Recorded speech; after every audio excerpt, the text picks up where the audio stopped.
Hey guys, are you out there putting in offers and you're trying to, figure out what it means when people are telling you to do an appraisal waiver? When you're writing that in the contract that you're going to be doing appraisal waivers, there's a lot of different ways you can write it, and you want to make sure your realtor understands it, and that during attorney review the language is staying. The way an appraisal works is if you're using a mortgage to purchase a home, you need to pay for an appraisal either way.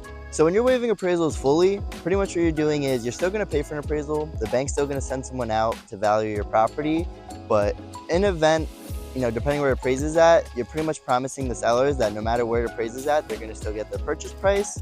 So now maybe a full appraisal waiver isn't an option for you. You can waive a piece of the appraisal, whether it's $5,000, $10,000, $15,000. Usually rule of thumb is you want to cover the amount you're, paying over what it's currently listed at, right? Because the sellers want to make sure they're actually getting what you offered. You're promising, let's say it's listed at $600, you offer $650, you're promising $650.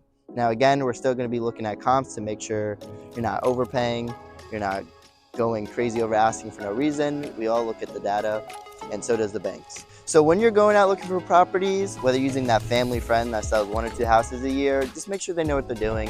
And if you want to work with an expert, feel free to DM me, reach out to me. We'd love to help you break down the whole process, what all these crazy terms mean, and help you find a home.